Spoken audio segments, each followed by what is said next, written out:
Okay, good morning everybody, thank you for coming. There are a couple more printouts over here. I just sent out an email with the PDF as well. I apologize, some of the printouts are a little faint because of the toner issues. But let's begin. Let us begin our Torah. So we are here, this is our first time back again, actually learning on Sunday morning. It is wonderful to see everybody. I'm so happy to be learning together. And this is our annual Seder in the Seder, trying to look at different ideas throughout the course of our Seder as we prepare ourselves. We prepare to start, initiate conversations with our family. And so in lieu of that, I've put a number of ideas here with a number of topics for discussion afterwards as well. Let's jump straight in. I'd like to say today's a very special day, and I want to thank the sponsors of today's share. It makes me sad and happy to see all the sponsors, because I just remember so fondly so many of the people that we're learning for. So first of all, I want to thank Rosemary Fish, who's sponsoring today's share. First of all, on the good news with Akar Satov for coming back after having spent 3 months in Yerushalayim. It's wonderful to have you back. At the same time, we also just passed the yahrzeit of Erwin, of Urchi, Mordechai ben Eliakim Getzel, Olav Hashalom upon his second yahrzeit. Be'ezras Hashem, he should continue to have a lifted Gan Eden for all the incredible things his family continues to do in Olam Hazeh.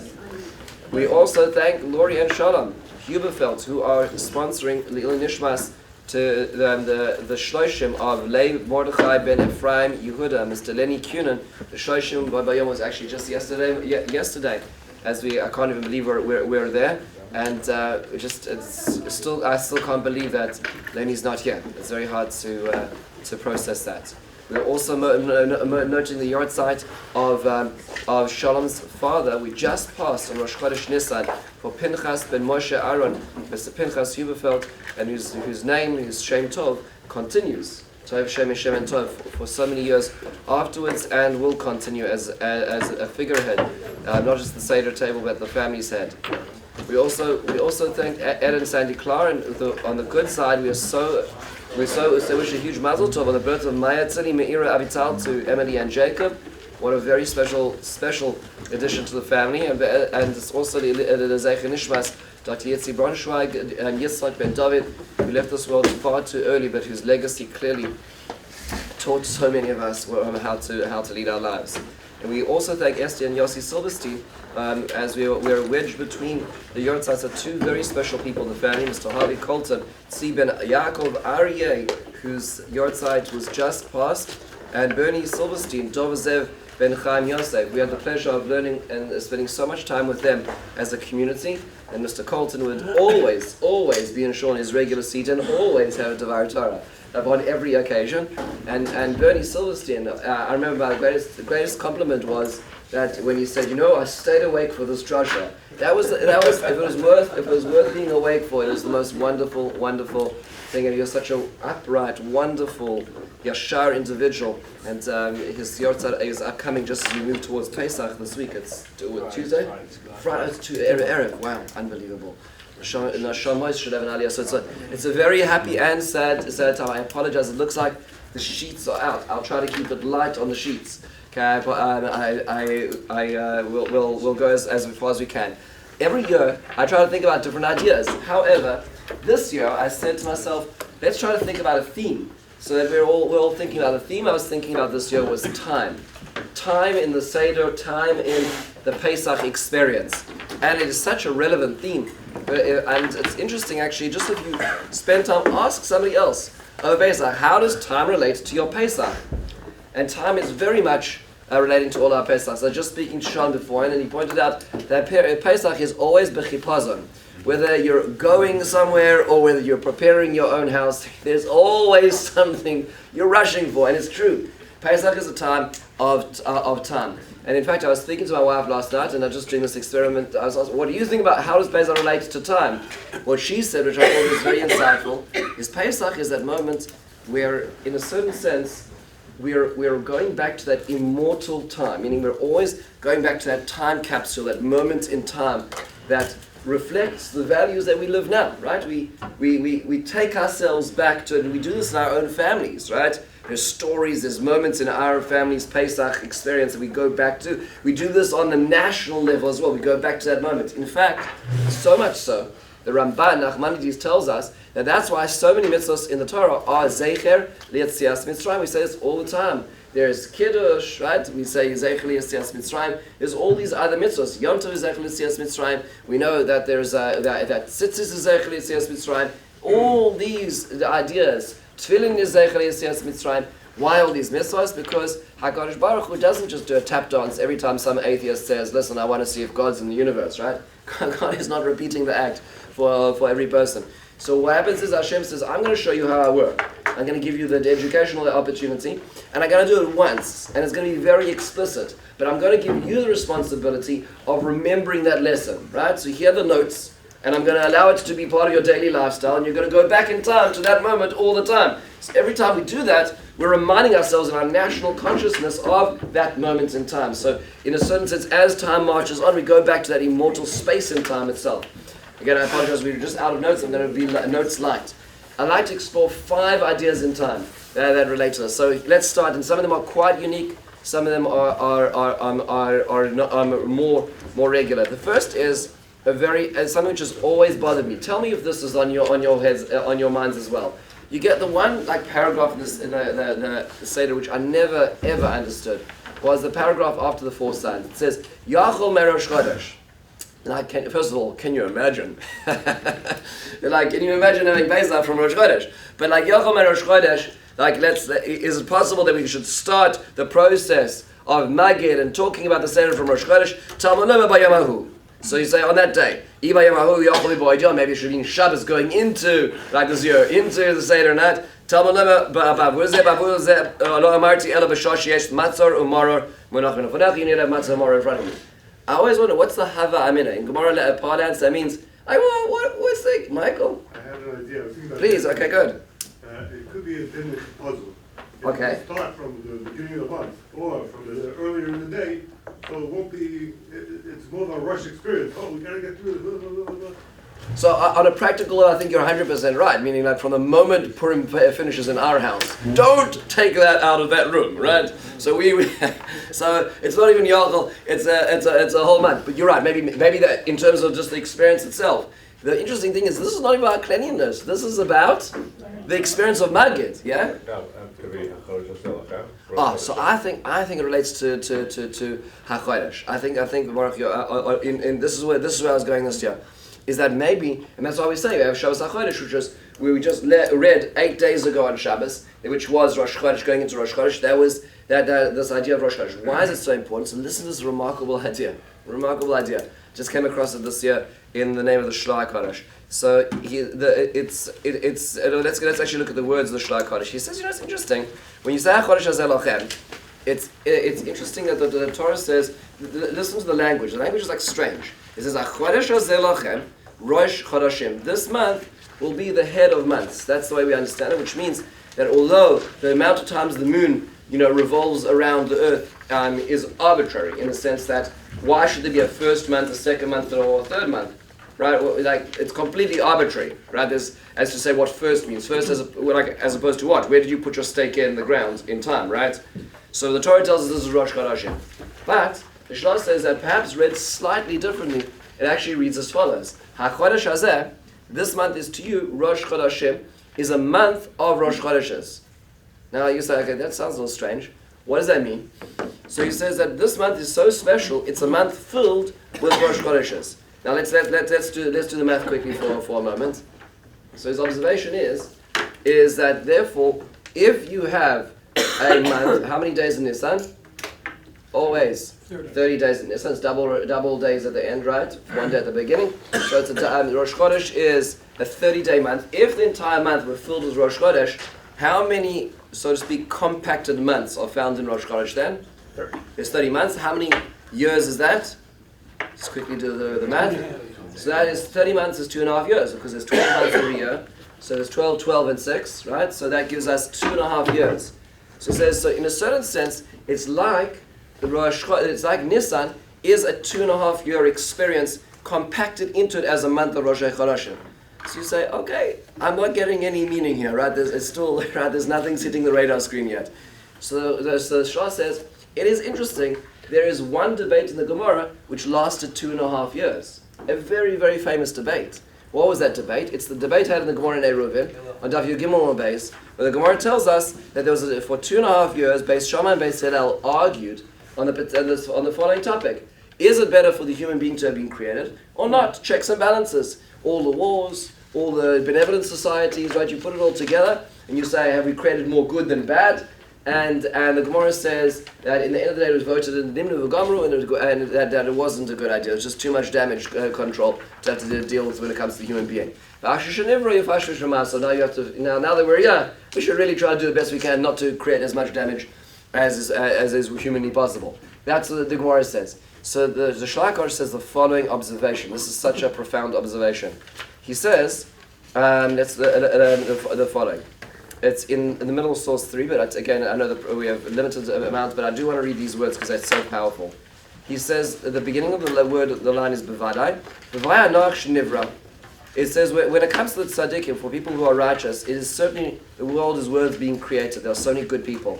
And it's good for them and their generations. Even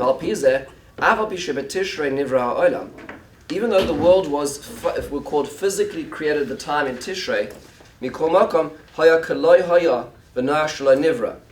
really, if the world was just going from the time of creation before the giving of the Torah, then the world didn't really have a reason, it didn't have a purpose in that sense. So what does that mean? It would be the world in a sense was floating purposeless, without purpose. Okay, let's try that again. Purposelessly, right? There's a lot of suffixes there, right? So the world is floating around without reason, rhyme, or direction, and therefore it really turned into a hunter-gatherer carnage to a large degree of human beings killing each other. Ach b'Nisan Yetzias Mitzrayim oz nivra ha'olam mamash shenivcheru Yisrael v'noach shenivra. The moment of creation, in a certain sense of purpose, was Exodus, when monotheism was born as a nation. At that point in time, it gave forth that idea to the rest of the world, which is now finally catching up with these principles that Judaism taught the world. And that was the idea of the difference between 2.5 years. 2.5 years, in a certain sense, symbolically, which takes us from a Tishrei to a Nisan. You say, that sounds a little forced. But here's the thing I noticed, is that what year was it from creation that this actually all happened? When did Exodus actually take place? 2448, which is essentially 2.5 millennia, right? Shy of 2 years, right? Which means, if you think about it, it is the 2,500 years shy, 2.5 years of creation, right? Because it happened in Nisan, right? So, which means, what the Shlach Kodesh is saying, what is the debate that's had in the Gemara? There's two sides of the debate are whether you have a human being as a human being by themselves, without purpose, without direction, without national destiny. Is there a reason for the existence? The answer is, it's more complicated, right? Humanity did not prove itself so well for the first 2.5 millennia. Comes Exodus, now we have a purpose. Now there's a flag post to which to march. That becomes the distinction. So in a certain sense, this debate is revolving around time itself, revolving around the idea of purpose in our creation. I'd like to just leave for questions for further discussion. These are questions for the Seder. These are questions that can be asked around different parts of the Seder, maybe even from Yachom or Rosh Chodesh. What are important events in your own life which act as milestones? So meaning, what are turning points? When are moments in our lives where suddenly meaning became more relevant? Was it something where the boat was rocked? Was it something which was a moment of joy? When was a moment in time where our lives changed, right? Our lives changed, where that Exodus moment. Now the question is, what are time markers that you choose to be central to your story? That's a little more subtle in the sense that what do we actually give meaning to, attribute meaning to, and journaling our own experience? These are two questions that I would ask from as to not necessarily just something to brood on, but to ask. Ask that we have multiple generations at a Seder. Ask. You'll be surprised how much the kids and grandkids have to say about these questions if you leave open-ended questions. Idea number one. Okay, so this is the idea of the Shlah. I thought it was a remarkable perspective, very unusual. It is certainly not the Pshat and the Pasuk, right? But it is being conveyed and we'll call as you go down to the next basement of ideas, as the Torah conveys multiple tracks of ideas. Now, the next one is the 4 signs over time. I thought about this so much as when you put the rubric of time as the way to look at certain parts of the Seder. So the 4 sons, if you reverse the paragraph, there's the Chacham, Rasha, Tam, and Shania Delishol. I came across a remarkable article, and every year it comes back to me. It's an article which was written in Psychology Today by Dr. Mark Banshik, who has this, I just think it really is emes. It really is a perspective about the 4 sons. He points out that there's a famous riddle called Sophocles' riddle, this riddle, the Sphinx. What in the morning is walks on 4 legs? What has 2 legs in the afternoon and 3 legs in the evening?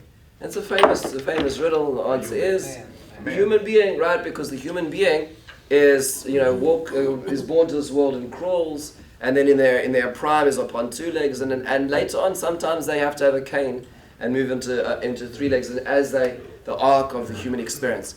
Now the reason why that riddle is fascinating is because it shifts from thinking about different creatures into the idea of one creature with a trajectory of growth, right? That's the point is. So if you do that and think about the 4 sons, maybe that's the same riddle.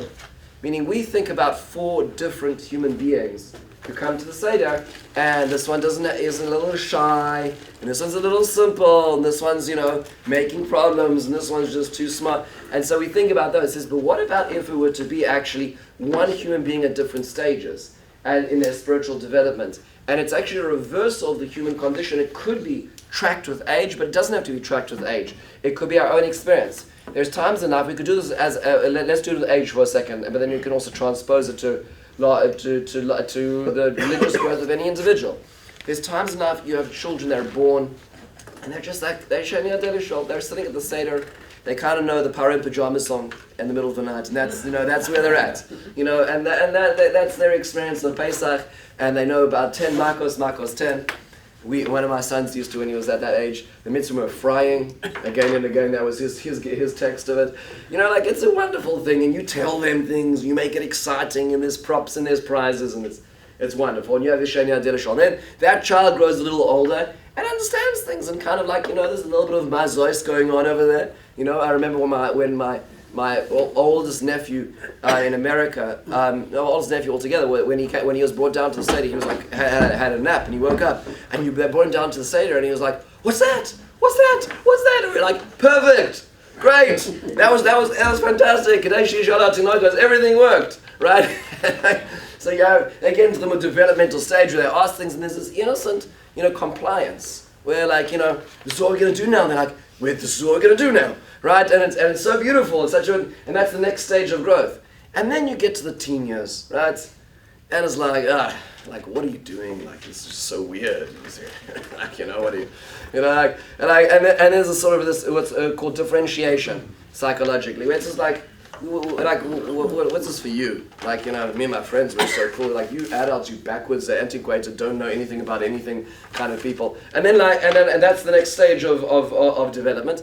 And the argument he makes psychologically is that's the prerequisite for the next stage, which is chachma, meaning to develop a more coherent, deeper relationship from being a tam to being a chacham. You need the journey of differentiation. You need to challenge questions in order to get there. And this doesn't have to be tracking from a 0-year-old to a 21-year-old. This could also be the life of many Jews who perhaps were also born with a very simplistic level of Judaism in compliance, and then they had something which made them question their experience. And after having gone through that, then it becomes a moment where they develop a level of chachma, at least in that department of their Judaism, right? If they're willing to ask those questions. If they don't ask those questions, they might just remain as a tam, right? Sort of very low level kind of compliance. That's the argument he makes. His argument goes further, and he says that there's actually a 5th person at the table, and that's the narrator. That's the person who's facilitating the Seder. And it's important to realize that sometimes there has to be boundaries to that differentiation, right? You say you have to also push back. It's important to differentiate, but there's boundaries. And sometimes it becomes too you step over the boundaries of that fascinating observation. And in a certain sense, viewed as such, then we're looking at the 4 sons not as 4 different people, but the same person over the course of time. And it's worthwhile being honest and trying to remember when we were at those different stages, how to relate to those kids at different stages now as well. Because the greatest teachers, if you look at high school teachers, The greatest teachers are the ones who never forgot what it was like to be a high school boy or girl, right? Because they get it. They still get it, right? But most people, it snaps back. I remember like coming onto the airplane with a baby, with an infant, and like looking at the responses to all the people in the seats ahead of me. It's like, they look down. They like, some of them were actually literally pleading with God. That I'm not going to be sitting next to them. And it's like, guys, minus 10 years, you were here. Like what is the maximum 20 years? Is that how fast you forget? And the answer is yes. That's what happens. We all forget. We forget what it's like to have small children. We forget what it's like to have teenagers. We forget very fast. But as long as you can still remember what it was like, then we're able to dive into this. But it gets more than this. I think that it's not just time about one life. I like to dive into one other perspective. I think about this every single year. I risk it as a Haggadah, in which he quotes the Lubavitcher Rebbe, and he makes the observation that these actually may be another course of time, and it's the course of generations of Jews. And his observation is, it's a very, very powerful thing. Actually, I just read a book that somebody got for me. David Foyer got a book. David's not here this morning. But David bought me a book called The Last Ships from Hamburg, which is a remarkable book. It really is very eye-opening. You see, I was not born into the American Jewish experience. I know the Jewish South African experience. That's my history. But for anybody who wants to understand this, it should be obvious to so many of us over here. But for anybody who wants to be aware of the American Jewish experience, you need to read this book and understand the different stages of immigration to America of Jews from Europe. First, the waves of the Spanish Portuguese Jews, then the German Jews, and then finally the biggest wave, which was the Russian Jews. And that was moving from 1890s all the way till 1920, when the Anti-Immigration League, who hated the vermin of the Jews and the rats, as they called them, that came off of Eastern European boats, managed to close down immigration.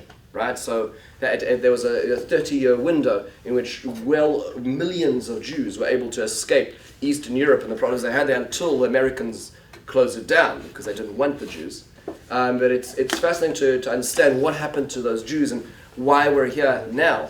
And the Lubavitcher Rebbe tracks this, and he points out and he says that it's very clear that this is actually a description of 4 generations. Right, the first generation speaks Yiddish. They understand what happened in the Alterheim. They have the perspectives of what it was like. And the next generation, for the most part, was not really interested. The next generation didn't want the parents who didn't have real jobs, who didn't have a real education, who didn't speak real English. And they were brought up in the real institutions. They went to public school and they wanted to integrate as best as they could possibly be. And so they spoke English right. And they went to the right institutions, and they left Judaism on the boat. They weren't interested in that. That was the next generation of the Rosh Hashanah. Like, Dad, Mom, why are you just worried about all this nonsense? And then the third generation is their children. And there are times they're a little confused because, they see, Grandma is lighting candles on a Friday afternoon and Dad is going to work on Saturday morning. Like, how does that work, right? So they're having trouble squaring that reality. And then there's the Shani Adelish, and that's the great-grandchild, and already at this point in time, Grandma is no longer, doing that, right? And so Judaism has become bagels and lox, and that's cream cheese, and that's kind of where their Judaism's at, and it's a very sad state of affairs. This is the story of the majority of American Jews. This is the story of the majority of American Jews. We in the Orthodox realm are the minority of the minority who've managed to survive through this tradition. This is the story of American Jewry. And the Lubavitcher Rebbe famously says, and the next generation is not at the table. That's the 5th generation. We've already passed that point. He said this in the 1950s. He wrote in a letter in 1958. This is a terrifying letter, 1957. It's in Nisan. It's actually written on Yud Aleph Nisan, so it's written just before Pesach. It's not clear who the recipient is, but he's talking about this, and he points out, he says the following, and I think it's important just to read this because it is hard to swallow. He says, this presents a great challenge about this 5th son, which should command our attention long before Pesach and the Seder night. For no Jewish child should be forgotten and given up. We must make every effort to save also that lost child and bring the absentee to the Seder table. Determined to do so and driven by a deep sense of compassion and responsibility, we need have no fear of failure. in order to remedy the undesirable situation of any kind, it is necessary to attack the roots of evil. The same is true of this case. So his first point, and by the way, it's an amazing thing. This wasn't obviously just words, because the Lubavitcher Rebbe created an army of people who do this. That's an amazing thing, right? So we're all figuring out our Seder plans.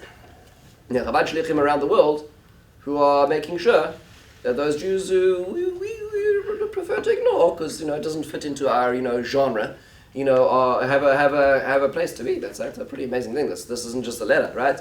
But then he goes further, and the accusation is very deep. And he says the regrettable truth is that the blame of the above-mentioned lost generation lies squarely on the shoulders of the parents. It is the result of an erroneous psychology and misguided policy on the part of some immigrants arriving in a new and strange environment, finding themselves in a small minority and encountering certain difficulties, which are largely unavoidable in all cases of resettlement.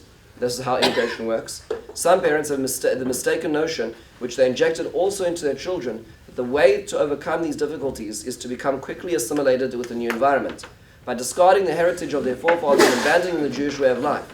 Finding the ensuing process somewhat distasteful, as such, a course is bound to be full of spiritual conflict. Some parents were resolved that their children would be spared the conflict altogether. In order to justify their desertion and appease their injured conscience, it was necessary for them to devise some rationale, and they deluded themselves and they deluded their children by the claim that their new surroundings, that in their new surroundings, the Jewish way of life with the observance of the Torah and mitzvahs did not fit.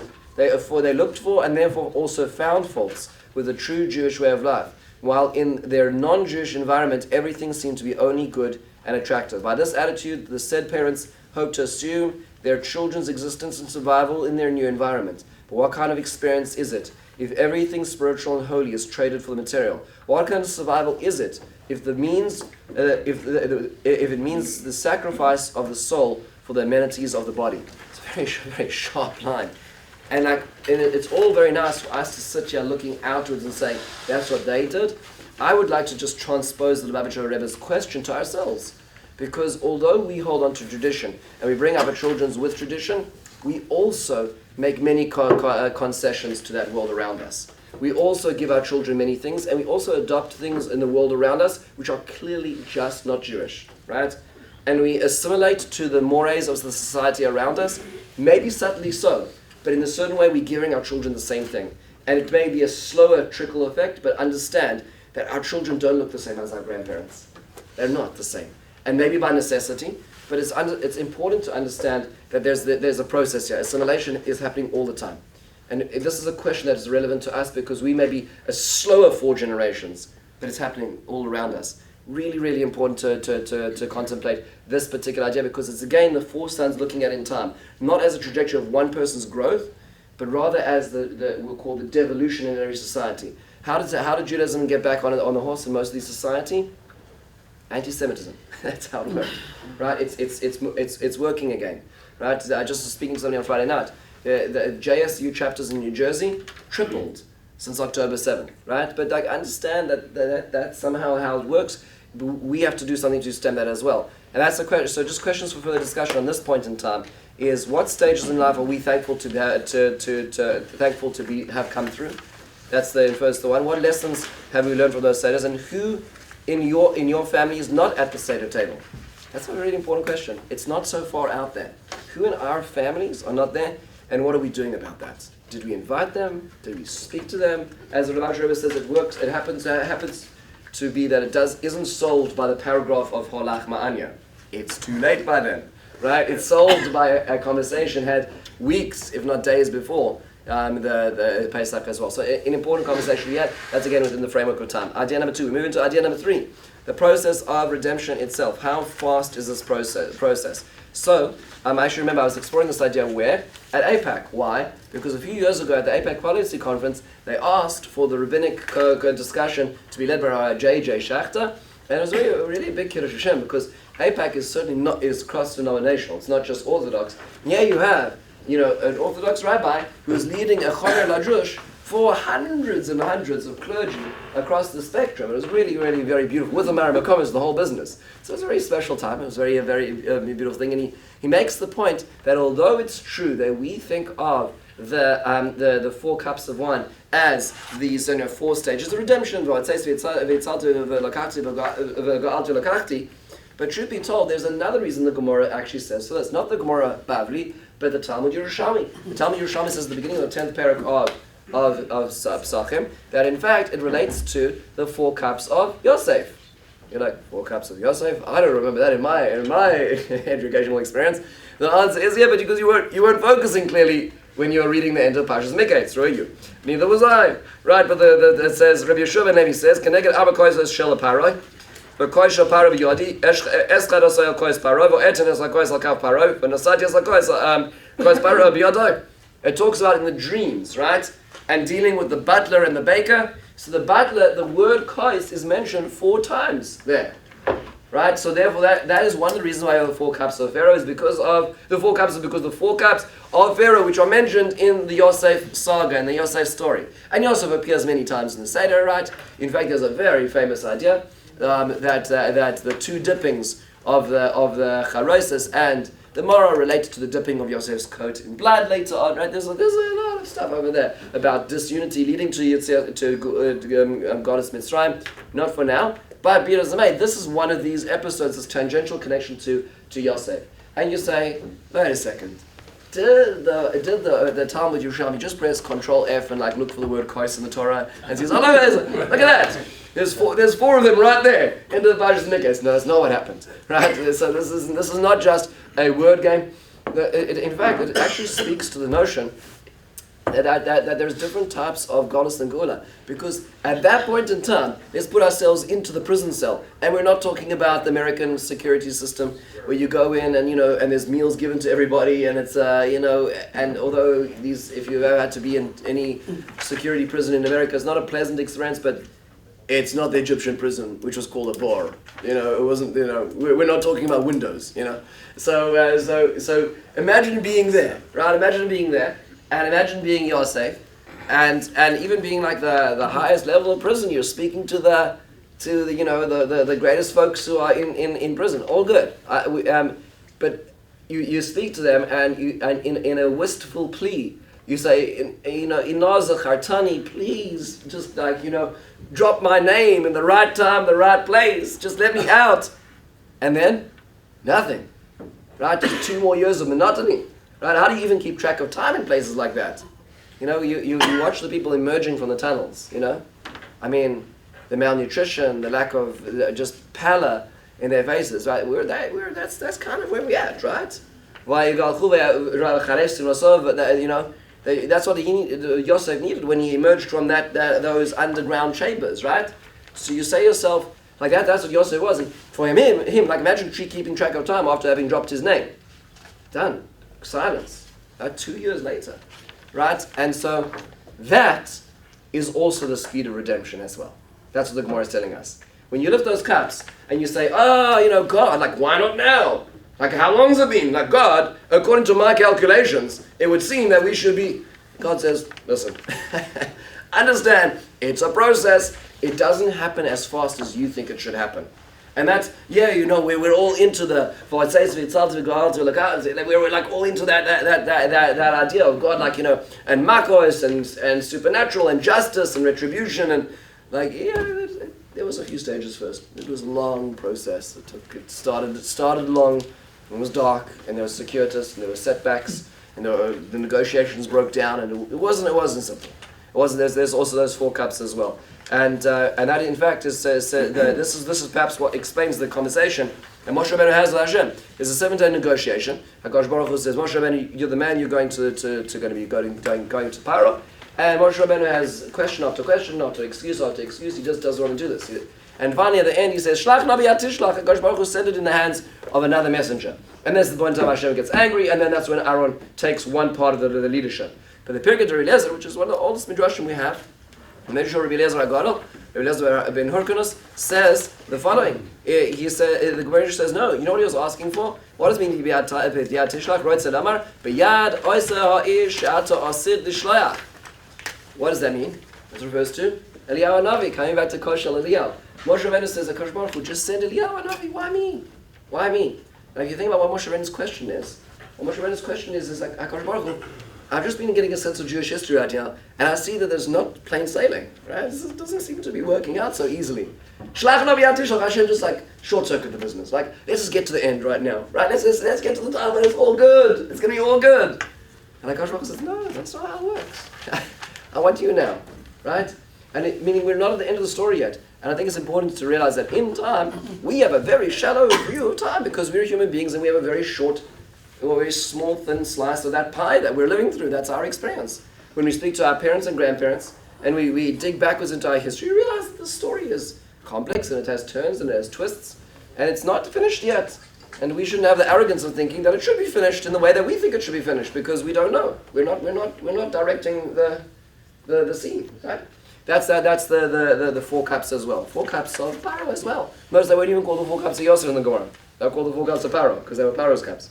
Alright, so who's in charge? It's very, very important. So to think about things in a little bit in this way as well. In fact, this is what Rav Soloveitchik points out. He said the following. According to Pikar Eliezer, Moses questions his role in the redemption of Egypt, since ultimately the nation would be destined to experience other bitter exiles. Moses suggests that Elijah, the harbinger of the Messiah, should be sent to this place, so the permanent and complete redemption could immediately happen. But then it didn't happen. Moshe Rabbeinu's suggestion was not tended. Right? So it doesn't happen. Questions of discussion on this topic. What are episodes in our lives in which patience and time provided the answer? How many times in our lives, and this is so important for our children to hear, right? Because like they're used to just saying the word and hoping that what they said appears on their plate, right? I guess that's not how life usually works. So it's important to tell the stories of patience in our lives. What in your life now feels incomplete and unanswered? Like, so what is the story that we're in the middle of right now and we haven't quite made it? And how would you advise yourself from the perspective of Jewish history? Meaning, like, let's look at something where the story is not finished and doesn't feel right now. So let's put yourself on the couch and advise yourself with the perspective of Jewish history. We're learning about the perspective of what it means to be a Jew, which is very, very long. Speak to yourself and say, how would I say to yourself, have a little patience, it's gonna, right, these are some of the issues that we grapple with in our Seder. This is idea number 3. We move into idea number 4, immortality and time. And so, this is a very famous idea, and this comes back to the idea of what's called a chipazon. The Torah tells us, you've got to be so careful with time. Right? If you've ever been to a matzah baking experience, it's really, really a worthwhile educational experience to see how this works. It is so fast. Oh my goodness. They have like a room with the flour, a room with the water. They mix it as the clock goes on. As they're mixing, it's getting kneaded. It's always being kneaded, even while the balls are being given to the other people to roll. And so the remaining part is being kneaded. People are rolling the matzahs. As soon as it's rolled, it's rolled. It goes onto the stick. It goes into the oven. It's 20 seconds in the oven. It's out, and it keeps going. And then the bell rings, and then everything's thrown away, and then it starts again. It's like and everything's washed up, and it all starts. It's a really remarkable process. And what are we doing? We're all avoiding the idea of shmartim zamatzos. We don't want it to be that any part of that dough could possibly go and ferment and start the process of it's going to be squashed, it's going to be overseen, and there's nothing happening. Nothing could happen to this dough that's not being taken care of. And that's why Rashi quotes very famously Rabbi Simlai that he says that Mikad Amru the following Rabbi. One second. Kederach she'en machmitzah zamatzah kach ein machmitzah es mitzvah. This is like a model for the way we should treat the rest of Judaism, which is, right, if something comes your way, do it right away. This happens all the time. I'll tell you, weakness is Kiddush Levana, right? Like, I'll do it next month's shows. How many times has that been successful, right? Like, who invented the snooze alarm? You're like, what a rush hour. Like, what a terrible thing. It's like, why do you need a snooze alarm? It's the worst thing possible. Yeah, I'll come back to it. Like, whenever that happens, you don't come back to it. Like, I'm just going to look at the inside of my eyelids for 5 minutes. Like, come on. Right, so just move. Stop doing this. There's a book called The 5-Second Rule. Mel Robbins. She moved herself out of a rut in life. What was her move? She just counted down. 5, 4, 3, 2, 1. I just got to get up. I just got to do this. I got to make it. It's really hard. These are hard things. The question is why is that necessary? Like, why was that the necessary way that Geula had to happen? Why is chipazon, this rush, part of Pesach? Why do we always feel rushed around Pesach specifically? There's always so much to do, so little time. We're trying to get there, and it seems to be that's by the nature of how Pesach happens. I always try to imagine to myself how 3.2 million people, right? 600,000 men, and there's their wives, and then a number of kids at least, right? So we're talking about millions of people. How old they've got moving in 18 minutes? Like, if you ever worked in a school environment, you can't get like half the class on the bus in half an hour, right? Like, and that we're talking about like, 20 kids. So like imagine moving millions of people. Like, it must have been some amazing amount of organization to get every moving that fast. Chipazon is a central theme. So there's a very, very famous idea, and this is like perhaps the most famous idea in the Pachad Yitzchak, or in Rav Hutner's writings on, or it's Ma'amorim that were later transcribed of Rav Hutner into Pachad Yitzchak. And he says in the first Ma'amar the notion of the following, which is a very, very powerful idea, which is worthwhile thinking about this. It says a profound spiritual truth here. He says in the following, he says, Kanon Magiem, and he says, this is the thesis of what I would like to convey to you. Again, it's a much longer piece. He says, Musag Netzach Yisrael, Ein in Yanoi, Rak Kvius Uvda Shel Tmidius, Haimshech Shel Kiyum Knesset Yisrael. We have this notion called Netzach Yisrael. Netzach Yisrael means the immortality, the infinity of the nation of Israel. Right? So Netzach Yisrael Lo Yeshaker, it's a pasuk, is that HaKadosh Baruch Hu is not going, it will never be denied. Israel will continue. The individuals may not, right? Nobody's guaranteed a seat. But the notion, called the notion of Israel, the larger enterprise, is not going to disappear. It's not going to fade. So he says this is the birth. Egypt was this Exodus was the birth of Netzach Yisrael, this immortal concept, this timeless concept called Netzach Yisrael. Ela shehu ba gam nekba yachas nafshi na netzach v'dizman hamiyuchad rak leknesset Yisrael. Kolomar hakesher miyuchad ben Yisrael lenetzach kover benafsho shel Knesset Yisrael halachatz lavkia es miskeres hazman. If immortality is being born within time, so you're taking something which is not on the system, right, not on the grid, and it's being born into the grid, right? So you're taking a finite people, and you're saying that you're going to be immortal and infinite. Then by nature, that infinity needs to break the system in which it's being born into, and we call that chipazon, which means chipazon is a reflection of immortality born into mortality.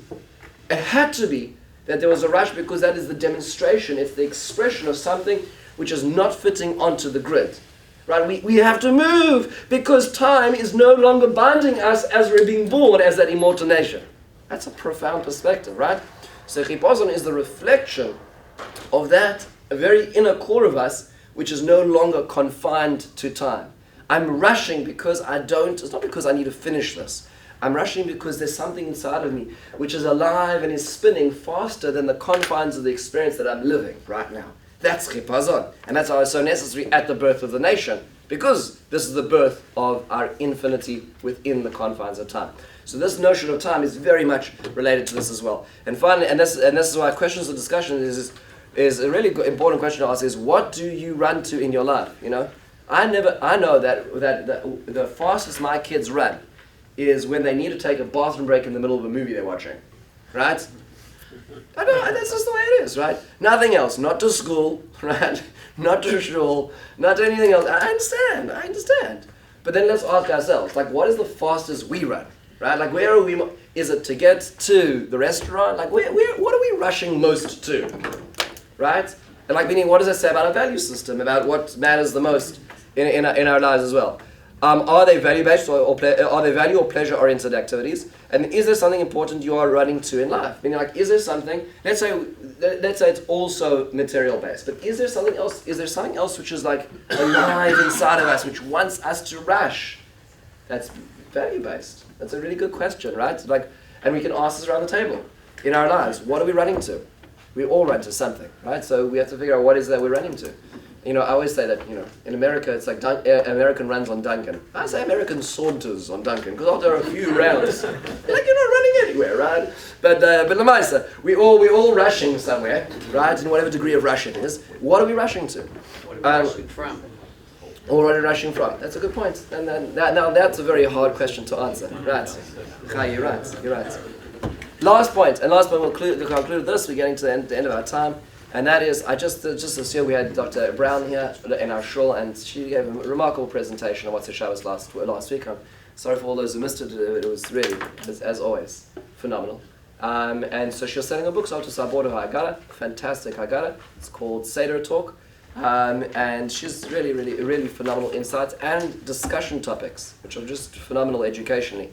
You want to have an engaging conversation at the Seder. So she makes the following observation, and that is that you notice it's always a strange thing. Come Thursday night, we're going to be, everybody's going to be looking for chametz in their houses, and we say this bracha of bir chametz, which is so strange because you ain't burning no chametz until next morning, right? Now that's not happening. And in fact, this bracha actually harnesses us, right? Because what's happening is you're not supposed to talk until you get to the kol chamira, which means that a part of the biur is the kol chamira, which is the nullification, which you do right afterwards. Which is why you're supposed to not interrupt until the process of the searching has been finished, has been completed. It's actually, in fact, the halacha is that let's say a person has multiple houses, they say one bracha and they do multiple houses. You should sort of make it in one after the other. So it's like sort of thinking about this idea of this bracha governing this whole process over here. Her observation is so profound. She says, a blessing is uttered before the search. This blessing helps to make us intentional about what we are doing and creates a distinction between cleaning and sacred searching. Sometimes we search for something we cannot name. We cannot bless that process because it does not necessarily have an outcome. But tonight we search for something specific and will perform an action upon finding it. Thus the blessing is on the outcome rather than the process itself. So that's why I need to put out the pieces of chametz in order to ensure that the bracha itself has validity. Right now, by the way, just a quick reminder in halacha, if you're only looking for those pieces of chametz, then it is a bracha of Torah, because then you aren't doing the search, which is supposed to be around the house. So it's a balance which is found. Is that fascinating? So in a certain sense, to be able to say a bracha, I need to have a bracha on something. I'm doing something, and therefore there has to be an outcome within the process itself. But in a certain sense, there is process as part of this as well. Over the course of time, I'm also saying the bracha which is governing my searching process. So questions is to come out of this, which is, what are you searching for in life right at this point in time? And what are other processes in life that you would want to say a bracha on? Like, what are processes of search? What are we searching for in our lives? Are they questions? Are they answers?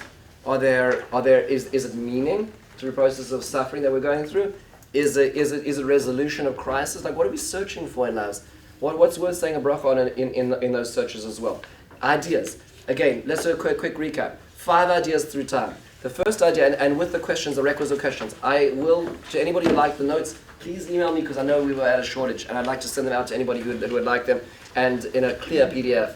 The first question was the month of Rosh Chodesh, 2.5 years, or those 30 Rosh Chodeshes, and the idea between creation versus Exodus as important times of creation. The 4 signs over time, whether it's developmentally, one person developing through their differentiation to their state of Chachma, or the terrifying stage of the hemorrhaging of the Jewish experience over time, and what are we doing about that as well. The third thing we discussed was the pace of redemption, not being the 4 cups of redemption, but which happened long before that, which was the 4 cups of Pharaoh, which were in prison and were not answered immediately. The immortality of time with that speed to try to get out of Egypt, which wasn't just the notion of urgency, but also the notions of infinity, and the idea of saying a bracha on the process. Also not just getting somewhere, but also the process itself as well.